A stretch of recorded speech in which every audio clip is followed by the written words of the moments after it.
Our job is to educate students, and if they're not fed well, they're gonna have a hard time learning. We want to bring real, good, whole foods into our schools because we have no choice. We cannot let childhood diabetes and obesity issues continue to rise in our country. We've got to try to hedge that with having real good, fresh, local foods for our students. You know, we can do a lot of things within our classrooms, but then how can we transform what we're doing in the cafeteria to change those healthy habits for students when they're going home and sharing that information with their families?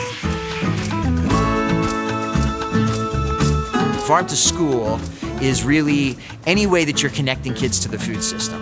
We've slowly industrialized ourselves out of the food system where a lot of people don't have any idea where their food comes from. We have to make the students aware that food is grown locally, that food is here. If we can get it started kindergarten, first, second grade, they're the ones who are going to teach their parents, not the other way around.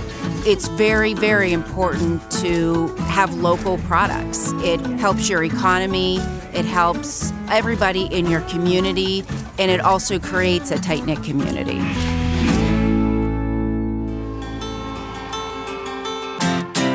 Deer Lakes is really a phenomenal example of farm-to-school programming because they get local beef into their cafeteria on a regular basis. And they do it through the relationship they've developed with the farm. We've been looking at how to integrate more fresh local foods into the program, and Mish Meats is actually on my way to the bank. And I said, you know, one of these days I'm gonna stop in. Got a chance to meet Kim Guthrie, the owner there, and we talked about how we could, procure some of their product. What got me to do this was thinking of the kids that might not ever get a chance to have a meal like this. So I really appreciated when Joe came down and he made that first step for us to start this, because I would have never have done it myself.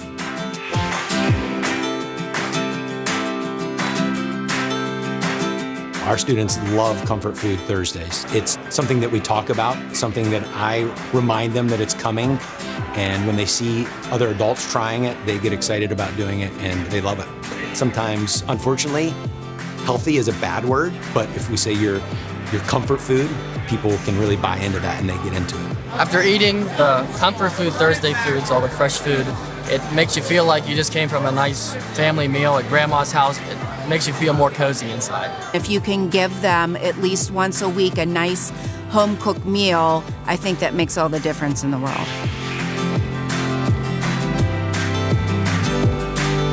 Food service directors can be very, very busy, and when we ask them to do something different, like go talk to a farmer, it can be very scary. The idea can be very scary of doing something very different. It is possible if you're willing to look outside of the box, be a little bit bold and brave in taking on an adventure, and know that you may hit obstacles along the way, but in the end of the day, it's what's best for the students, for their families, and for the staff. Start with something small.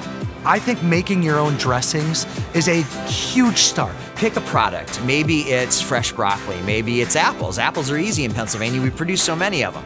So get that into the school and tell the kids, these apples came from this farm and here's where it is on the map relative to our school. What do you think about this? And get the reaction. And just the emotional response can be enough to motivate somebody to do a little bit more.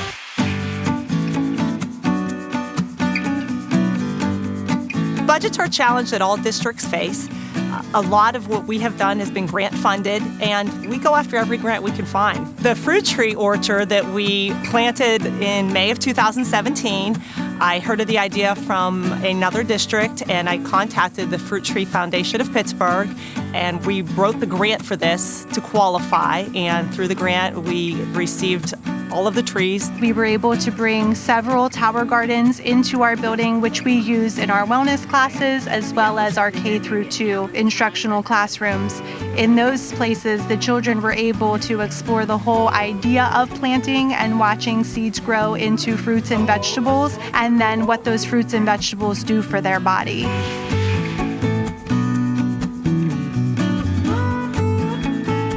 I think healthy eating is part of the curriculum because we all want health. We can't be the person that we've been designed to be without our health. And healthy eating is one part of that. Teaching them early and young about having a healthy, balanced diet, those are the tools that kind of carry them through life. You want them to at least have that knowledge base of what they should be putting on a plate in front of them. I get a number of emails and phone calls from parents who are excited that their kids are eating real good, healthy food. It's worth it. The work that we do with the school district really makes us feel proud. Makes us feel proud to have a food director that cares so much to even put something like this in place. It does take some time and some effort, but the juice is worth the squeeze, as I say.